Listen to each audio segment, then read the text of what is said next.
Good morning everyone, this is Emma with Blockade Australia. I am currently on the only access rail line to the Port of Botany on unceded Bidjigal lands. It is the largest container port in this continent, and I am about to shut off, or have shut off about a quarter of the access, a quarter of the shipping goods are moved through this rail line. And I am about to swing off the rail bridge over the water, and I'm going to be suspended off a bipod that is a few meters in the air. Behind me is the Port of Botany.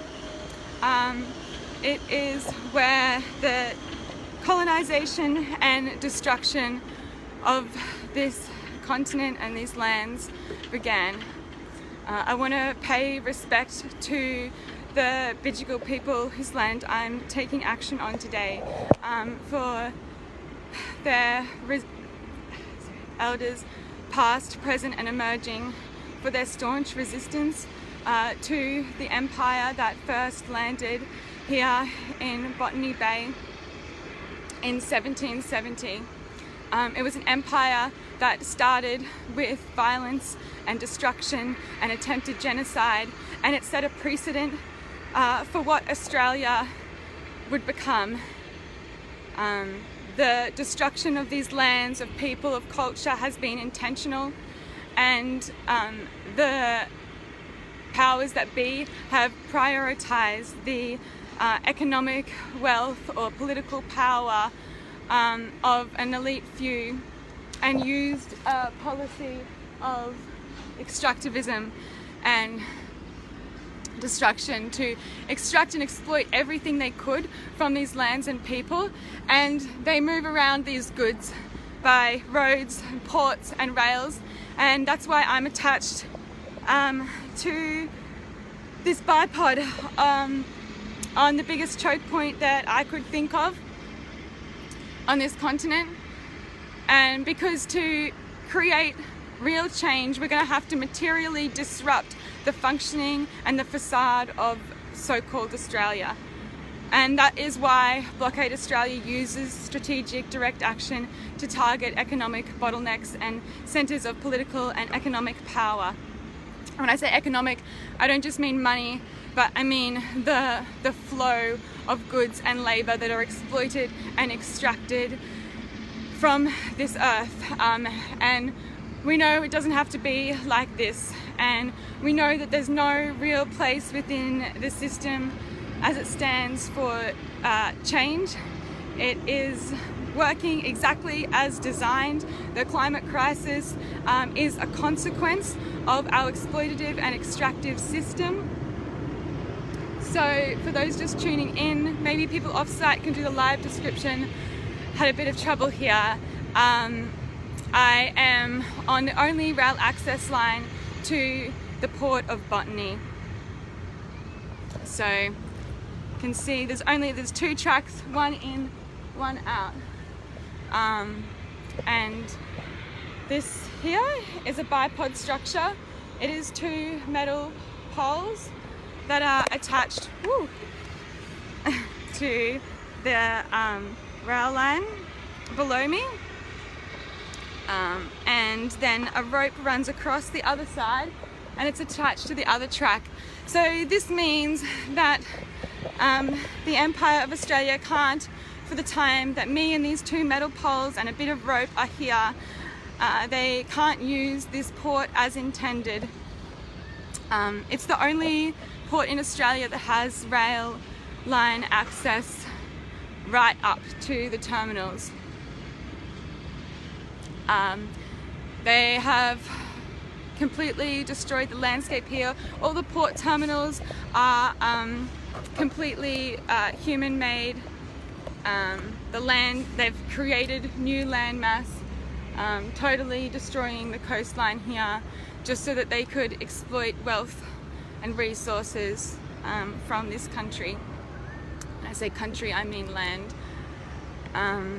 This is the stolen and unceded land of the Bidjigal people.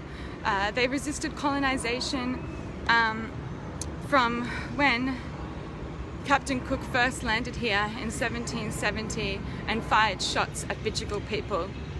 And they fought back every way they could at a time when this empire was extremely openly violent and destructive and murderous, while they were sending out soldiers in dozens and dozens with surgeons and head bags to murder First Nations people. There was Bidjigal people like Pemaway, you might have heard of, that's very famous, who mounted very long periods of strategic resistance and direct action. They tried to stop the expansion and delay the expansion of colonisation by doing things like attacking farms and huts, crops.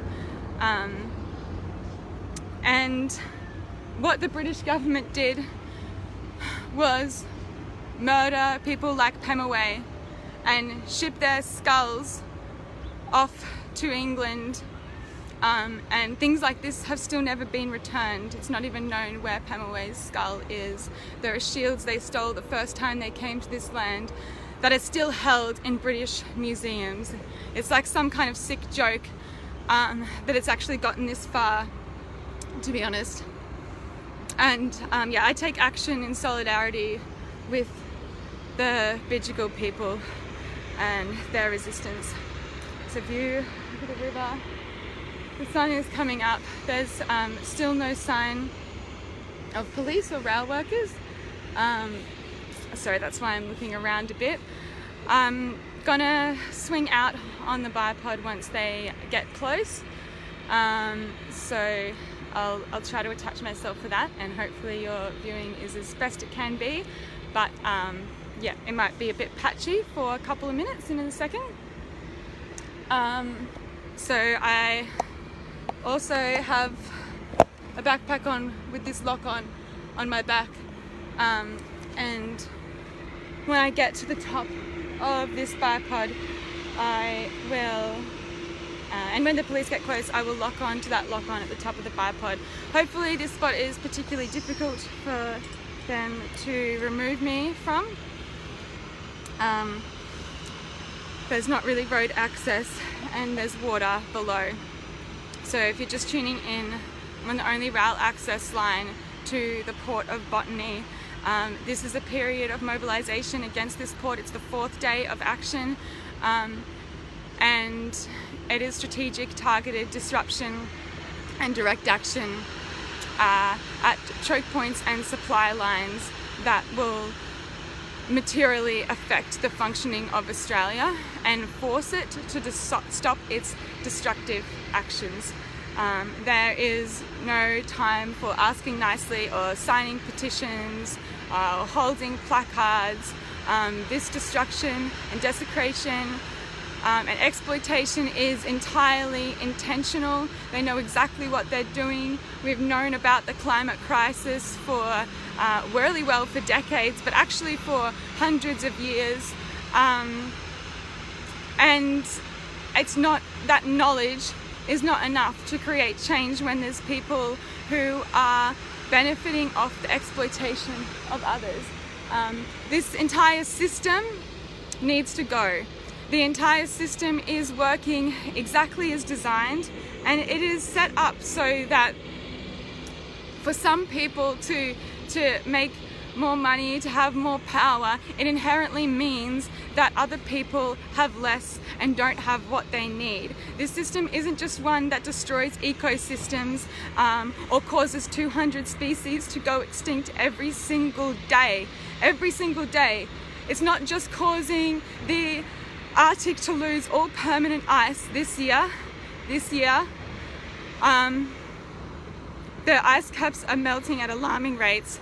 We're setting off feedback loops that can't be stopped left, right and centre faster than we can keep track of. But the system doesn't just do this, it's also a system that ensures so that some people have more, that others are homeless, that others starve to death, that others are imprisoned, that people are fighting at war, when the truth is there is enough for everybody. The resources are simply being hoarded, and it's not that there is not enough. Wow, they're really taking a while. Sorry, I keep looking around and just checking what's going on, and then I'm ready to go off. It'll be a little bit of an exciting swing off this bridge, which I'm quite looking forward to in a strange way. Not that you look forward to any of this. There is something empowering about taking direct action and knowing that you know, your body in a couple of poles can stop all of the rail access. That ships like 2.5 million containers or something ridiculous a year. It is responsible for 28% of up to 28% of the import-export goods from one of the largest container ports on this continent. It swaps between here and Melbourne, I believe, as the largest or second largest.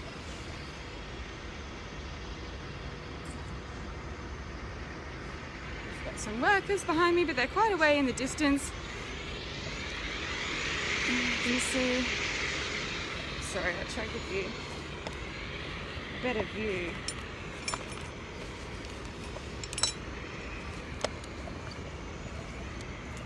I'm just adjusting to using a selfie stick. I never thought I'd use one of these, but here we are.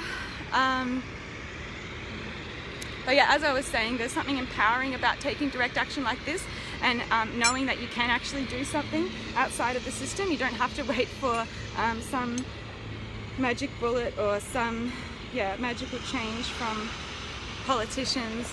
All right, somebody is coming.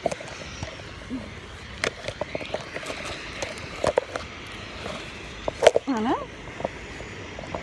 Maybe they're not. I'll show you them. Yeah, they are. So I'm going to get a wriggle on and get out there.